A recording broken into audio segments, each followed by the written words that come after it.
All right, hey guys, welcome in. Today we are doing some famous artist work. Salvador Dali, old school picture today of the melting clocks or the persistence of memory. It is labeled and titled. Definitely a very, very popular picture that we'll get to talk about. Some of those attributes and characteristics of this picture and why this picture was made in the surrealist movement that we'll touch on a little bit. But let's get started here, probably in the middle of our paper. About the size of my hand. I'm going to start off with the branch, or not the branch, I should say the tree trunk or kind of dead tree stump. Going up here, kind of gonna be wiggly and wobbly as it goes up. As it goes down, it gets a little bit thicker on the base, as my kids have done tree silhouettes before. So they get just on doing tree trunks and making them thicker at the bottom. As they go up, they get a little bit thinner. I'm gonna skip this little part and then stretch this all the way over here. Can I have a little wiggle for the top here? Kind of melts away up here. There'll be more melting as we go over this way. Now the branch, again, starts off kind of thick and then stretches out over here. Likewise up top, another branch pops off this way and over. Pretty small, but still a little bit thicker at the bottom, and then stretches out, continues up here, and then I'm gonna skip a little bit for my clock that melts over the top of it, and this part of it stretches out small and pretty thin as it gets out to this piece, and it's got a little circle on the end. For the clock, I'm gonna start out with a kind of swoopy line that goes down and then back over. Kind of like a backwards J, I guess. And then this is where it gets a little bit tricky. It kind of folds down, goes right to that point. I know it's gonna go right to that point. And then kind of over,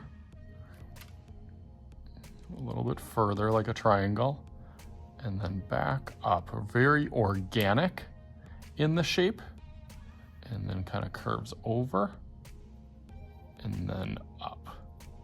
That'll stretch across there. Put my little dial on the clock, like an egg shape.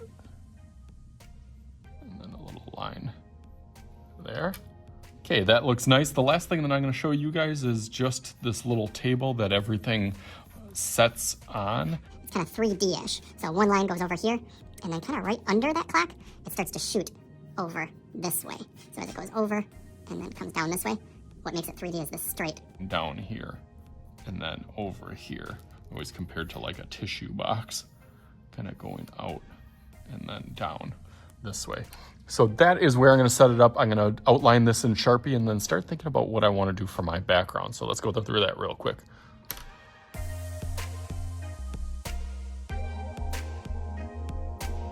Looks much better now. I'm gonna add a couple a little bit more details just to make it look more realistic, kind of like a tree. I'll put some little kind of tree bark or branch, little cast shadows over here.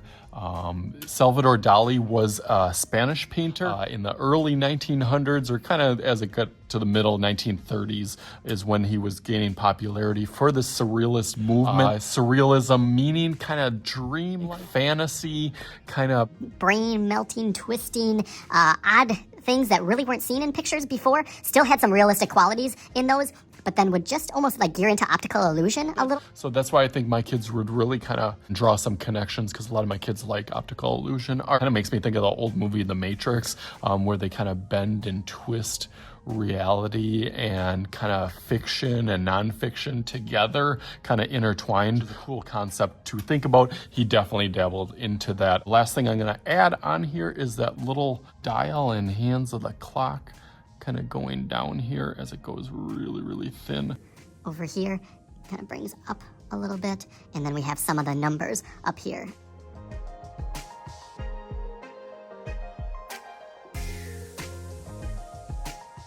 Then be the back of the clock then. So again, adding those little details, a little bit of outline around the clock might help it look more like a clock, Again, any little details that you want to add is totally up to you. And then try to draw some of that literally and figuratively out of the background as I finish this up.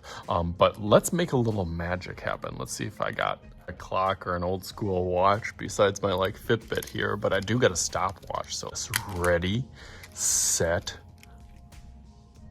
All right, ready?